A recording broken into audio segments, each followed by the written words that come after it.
아멘.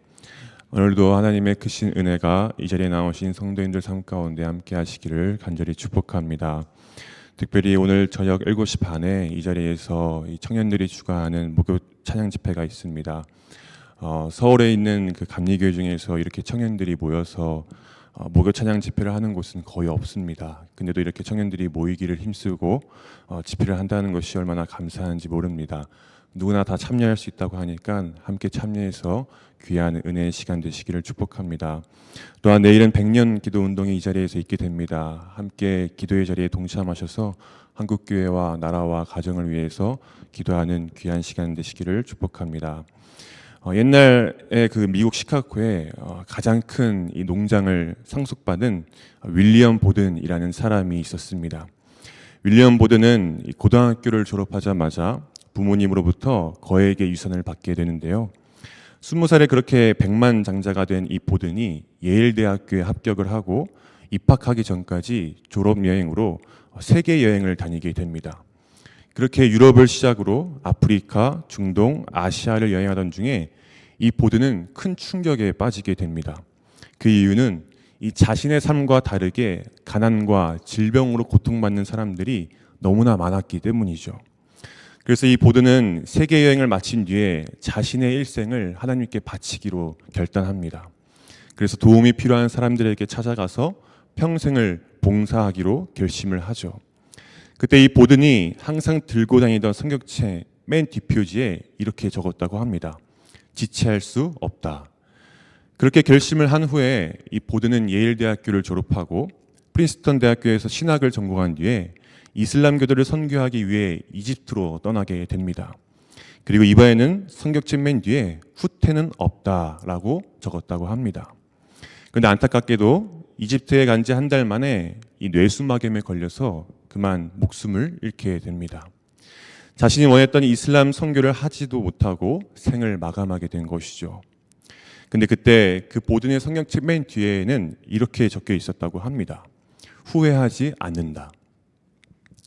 우리가 이 세상을 살아가면서 어떻게 하면 이 후회하지 않는 삶을 살 수 있을까요? 어쩌면 이 보든처럼 나에게 주어진 이 삶을 자신의 미래와 이 땅에 의해서의 안위, 평안 이런 것들이 아니라 내일 당장 예수님이 오실 것이라는 생각을 하면서 자신에게 맡겨진 그 사명에 최선을 다할 때 그런 삶이야말로 바로 후회하지 않는 삶이지 않을까 싶습니다. 오늘 말씀을 보면 예수님의 재림에 관한 말씀입니다. 특별히 무화과나무의 비유를 통해서 말씀하시는데요. 무화과나무는 보통 봄에 잎이 나기 시작합니다. 근데 그 당시 팔레스타인 지역은 봄이 아주 짧습니다. 그래서 잎사귀가 나기 시작한다는 것은 그만큼 여름이 가까워졌다는 것을 의미하기도 합니다. 이와 마찬가지로 예수님은 이런 일이 일어나는 것을 보거든 인자가 가까이 곧 문 앞에 이른 줄 알미라 라고 말씀을 하시는데요. 여기서 이런 일은 앞서 4절에서 제자들이 예수님께 물었던 질문에 대한 대답입니다. 제자들이 예수님께 어느 때 이런 일이 있겠습니까? 라고 질문하시자 5절부터 23절 말씀을 통해서 예루살렘의 멸망에 관한 징조들을 말씀하시죠. 그 징조들이 일어날 때 예루살렘의 멸망과 예수님의 통치가 가까워졌음을 말해주고 있는 것입니다. 그러면서 예수님은 이 세대가 지나가기 전에 이 일이 다 일어날 것이고 천지는 없어지나 내 말은 없어지지 않는다라고 말씀을 하십니다. 이 말씀은 크게 두 가지로 해석을 할 수 있는데요. 첫 번째는 이 일이라는 것이 제자들이 질문한 예루살렘의 성전 파괴에 관한 일로 보는 것입니다. 그러니까 예수님은 이 세대가 지나가기 전에 앞서 말씀하신 예루살렘 성전 파괴에 관련된 징후들이 발생할 것이고 마침내 예수님으로 인한 새로운 성전이 세워지게 될 것이라는 말씀이죠. 예수님께서 이 말씀을 하실 때가 AD 30년경이었습니다. 구약에서는 보통 한 세대를 40년으로 보고 있는데 실제로 AD 70년경에 로마 군대에 의해서 예루살렘 성전이 무너지게 되죠. 그래서 예루살렘 성전의 파괴에 관한 사건으로 이 말씀을 해석하면 이 말씀이 이해가 됩니다. 그러나 이 일을 예수님이 다시 오시는 종말로 해석을 한다면 이 말씀은 이해가 되지 않습니다. 왜냐하면 아직 종말이 일어나지 않았기 때문이죠. 그렇다면 이 일에는 예수님의 종말이 포함되지 않는 것인가? 그것은 아닙니다. 여기서 우리는 예수님이 말씀하신 세대와 우리가 생각하는 세대가 전혀 다르다는 것을 주목해야 합니다. 즉 예수님이 생각하시는 시간과 우리가 생각하는 시간이 다르다는 것이죠. 하루가 천년 같고 이 천년이 하루 같은 하나님의 시간을 우리는 알 수가 없습니다. 32절에도 보면 그날과 그때는 아무도 모른다고 합니다. 심지어 하늘에 있는 천사도 모르고 아들도 모르고 오직 아버지만 아신다고 합니다. 재림의 때는 오직 하나님만 아신다는 것이죠. 여기서 중요한 것은 하나님의 때가 언제인지 우리는 알 수 없지만 하늘과 땅이 없어지는 한이 있더라도 하나님의 말씀은 결코 사라지지 않고 그 말씀은 반드시 이루어진다는 것입니다. 그렇기 때문에 우리는 예수님이 다시 오신다는 그 말씀을 잊지 말고 열처녀 비유 중에서 나오는 그 지혜에 있는 다섯 처녀처럼 항상 준비된 상태로 예수님을 기다려야 한다는 것이죠. 예나 지금이나 많은 사람들이 이 예수님의 재림에 대해서 궁금해합니다. 도대체 언제쯤 오실까? 그렇다면 과연 예수님이 다시 오시는 재림의 때를 아는 것이 우리에게 유익할까요? 만약 예수님의 재림이 오늘로부터 정확히 10년 뒤에 일어난다고 한다면 우리는 신앙생활을 더 열심히 할까요? 아마도 당장 내일부터 교회를 찾는 발걸음은 많이 줄어들 겁니다. 그렇게 세월이 지나고 예수님의 재림까지 1년이 남았을 때 많은 사람들이 다시 교회를 찾게 되겠죠. 아마 그때가 되면 모든 교회마다 이 폭발적인 부흥이 일어나지 않을까 싶습니다. 근데 여러분, 이게 과연 하나님께서 원하시는 삶일까요? 예수님이 언제 오실지 알면서도 자기가 하고 싶은 대로 하고 자기가 누리고 싶은 대로 다 누리면서 살다가 마지막 때만 열심히 신앙생활을 하는 것, 하나님은 그런 삶을 원하시지 않습니다. 어쩌면 예수님의 재림을 모르는 것이 우리 신앙생활 가운데 더 유익할지도 모릅니다. 그 이유를 예수님께서 34절을 통해서 말씀하시는데요. 34절에 보면 집주인이 타국으로 떠날 때 종들에게 각각 사물을 맡기시고 떠났다는 이야기를 하십니다. 이 이야기에서 우리가 주목해서 봐야 할 것은 집주인이 멀리 타국으로 떠난다고 해서 종들은 자기가 하고 싶은 일을 하는 게 아니라 주인의 일을 맡아서 해야 한다는 것입니다. 주인이 다시 돌아올 때까지 자기의 생각대로 자기의 기분대로 일을 하는 것이 아니라 주인이 한 사람 한 사람에게 맡기신 그 일을 감당해야 된다는 것이죠. 그런 의미에서 우리가 예수님의 재림을 설령 안다고 해도 우리는 하나님께로부터 받은 이 사명에 최선을 다하면서 살아가야 한다는 것입니다. 그러기 위해서는 우리는 항상 깨어 있어야 합니다. 오늘 말씀에도 보면 33절과 34절, 35절, 37절에 깨어 있으라고 예수님께서 거듭 말씀하십니다. 그렇다면 깨어 있다라는 말은 무슨 의미일까요? 잠을 자지 말고 항상 깨어 있으라는 의미일까요? 혹시 잠꼬대를 해보신 적이 있으십니까?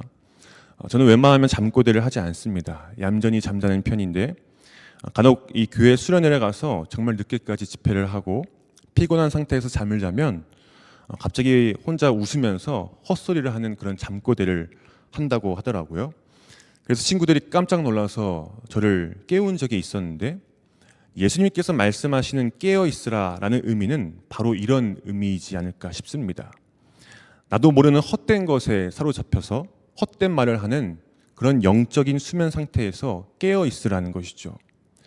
오늘 우리가 살고 있는 이 시대를 보면 나도 모르는 사이에 영적으로 게을러지고 나태하게 만드는 것들이 우리 주변에 너무나 많습니다. 우리의 삶을 보다 유익하고 더 좋게 만들어준다는 그 헛되고 거짓된 속삭임에 넘어가서 삶이 형편없이 망가진 사람들이 얼마나 많습니까? 이단에 빠진 사람들을 보면 다 그런 케이스지 않습니까? 앞으로 점점 더 우리를 미혹하고 거짓된 말들로 우리의 마음과 귀를 즐겁게 하는 그런 속삭임들이 우리 귀에 계속해서 들려지게 될 것입니다. 그러나 그럴 때일수록 오늘 예수님께서 거듭 말씀하셨던 것처럼 우리는 늘 깨어 있어야 합니다. 헛된 것에 사로잡혀서 헛된 말을 하는 영적인 수면에서 깨어나서 주님이 다시 오실 그날까지 나에게 맡겨진 사명을 최선을 다해서 감당해야 된다는 것이죠. 사랑하는 성도님 여러분, 주님께서 언제 오실지는 아무도 모릅니다. 그러나 우리 모두가 다 알 수 있는 것은 주님은 반드시 오신다는 것입니다. 그리고 우리가 전혀 예상하지 못한 때에 다시 오실 것입니다.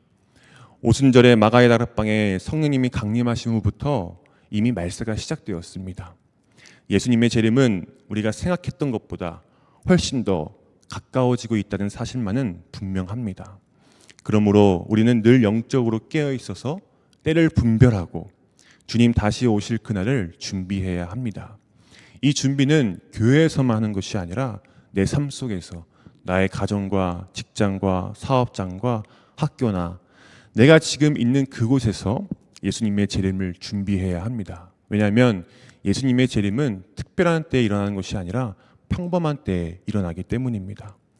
지금 내가 있는 그 평범한 곳에서 영적으로 깨어 있어서 하나님께서 주신 사명에 최선을 다할 때, 그때 우리도 앞서 소개했던 이 윌리엄 보든처럼 우리의 성경책 맨 뒤에 후회하지 않는다라고 적게 되는 날이 올 줄로 믿습니다. 그렇게 매일매일 나에게 주어진 사명을 붙잡으면서 오늘이 주님이 다시 오신다는 그런 마음으로 오늘 하루도 후회하지 않는 삶을 살아가시는 저와 성도님들이 되시기를 간절히 축복합니다. 기도하겠습니다. 사랑이 많으신 하나님 감사합니다. 오늘도 주님 앞에 나와서 주님의 재림을 준비함으로 영적으로 깨어있게 해주심에 감사드립니다. 주님, 말세의 시대를 살아가고 있는 우리가 세상의 많은 유혹과 거짓된 미혹 속에서도 넘어가지 않고 늘 주님의 말씀을 분별하여서 영적으로 깨어있는 우리 모두가 되게 도와주시옵소서. 그리하여 오늘도 나에게 허락하신 사명을 최선을 다해 감당하여 주님 앞에서 후회하지 않는 삶을 살아갈 수 있도록 늘 우리와 동행하여 주시옵소서. 이 모든 말씀 살아계신 예수님의 이름으로 간절히 기도드렸습니다. 아멘. 하늘에 계신 우리 아버지여, 이름이 거룩히 여김을 받으시오며 나라가 임하시오며 뜻이 하늘에서 이루어진 것 같이 땅에서도 이루어지이다. 오늘 우리에게 일용할 양식을 주시옵고 우리가 우리에게 죄지은 자를 사하여 준 것 같이 우리 죄를 사하여 주시옵고 우리를 시험에 들게 하지 마시옵고 다만 악에서 구하시옵소서. 나라와 권세와 영광이 아버지께 영원히 있사옵나이다. 아멘.